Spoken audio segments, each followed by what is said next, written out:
There's a version of you that learned to read a room before you learned to read a book. You walked into the kitchen as a kid, and you could tell, just from the way the cabinet door shut, what kind of evening it was going to be. So you adjusted. Quiet feet, small needs.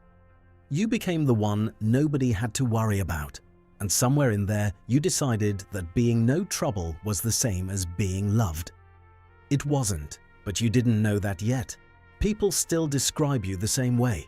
So easy to have around, so low maintenance. They say it like a compliment, and you take it like one, and then later, alone, the phone face down on the nightstand, you feel something you can't quite name. A little hollow, like you got praised for disappearing. That's the first thing. You confuse being easy with being good. Watch what happens when someone asks what you want for dinner. Most people just answer. You run a calculation. What did they have yesterday? What's the cheaper option? What would cause the least fuss?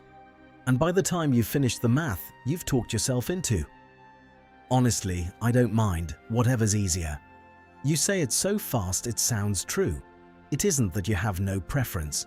It's that wanting something felt risky a long time ago, and you got very, very good at not wanting out loud.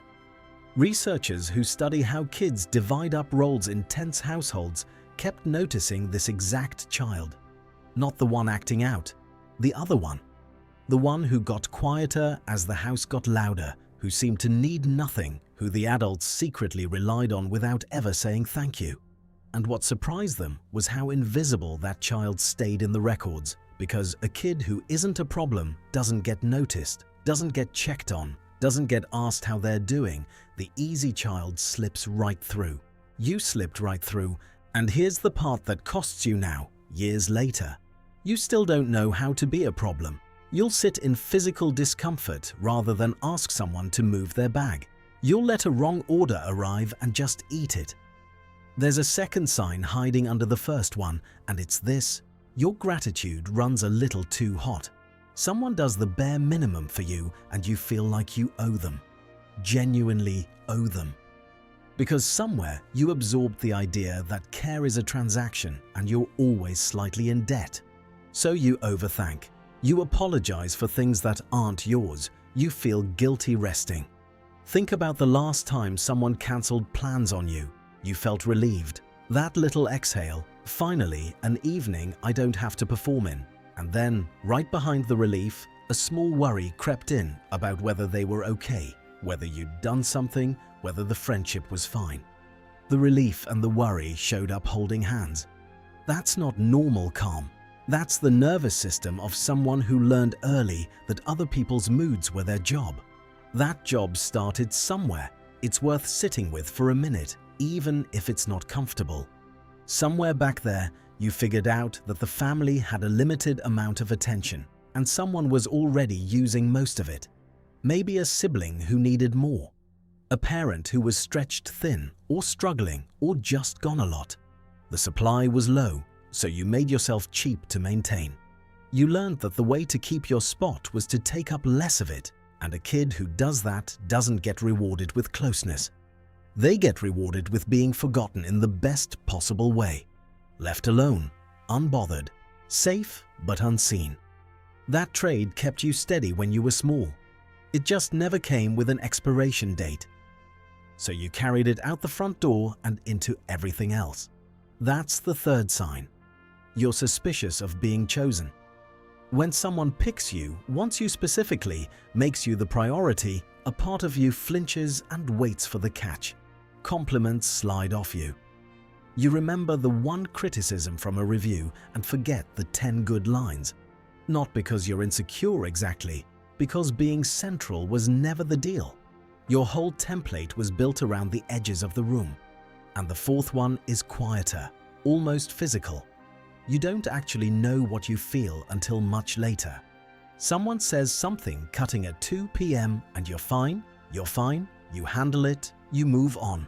And then around 1 a.m., lying there, the kitchen light still on down the hall, it hits you all at once and you can't figure out why you're suddenly upset about something that happened 11 hours ago.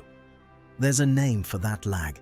People who had to monitor everyone else's emotions as children often go partially numb to their own, because feeling your own stuff in real time was a luxury you couldn't afford while scanning for everyone else's. Your feelings learned to wait their turn. They're still waiting. Here's where it turns though, because I don't want to leave you in the diagnosis. There's a strange power buried in all this, and it's the fifth sign, and most people miss it because it looks like a flaw. You're the one who stays calm when everything's falling apart. The crisis happens and the room turns to you and you handle it, clear-headed, steady hands while everyone else is spinning. That's real.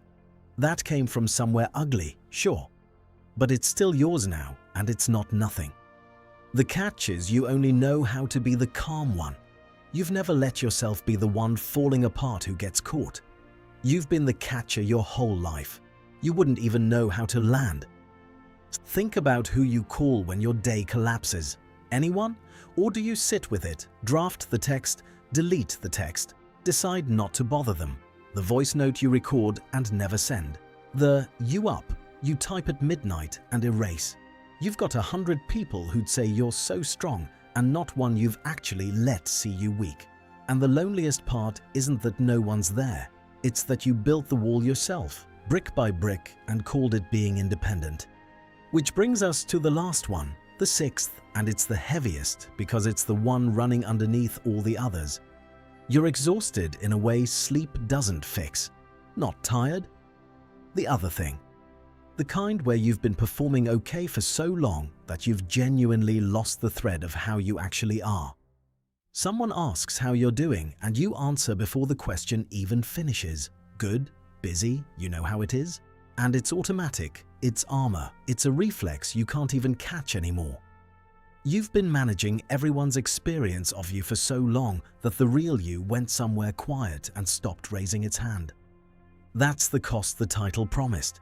Not drama, just a slow, quiet disappearing that nobody noticed because you made sure nobody had to.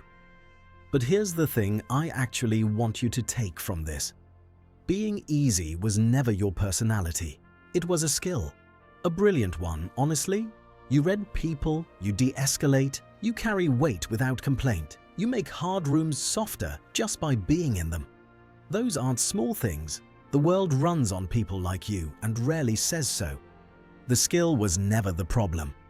The problem is you forgot it was a skill and started thinking it was the whole of who you are. You can keep the reading people part. You can keep the steadiness. You just get to stop charging yourself rent for taking up space. Start stupidly small.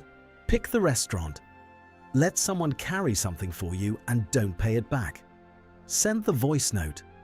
Be, just once, a little bit of a problem. And watch how the people who actually love you don't go anywhere. They were never staying because you were easy. You only thought that because once, a long time ago, in a house that couldn't hold all of you, easy was the only love you could get your hands on. That house isn't where you live now. You were the easy child because someone had to be, and you were good enough to volunteer. That part's over. The next part? The part where you find out who you are when you're not managing anyone, that one's just yours. And you're allowed to take up the whole room.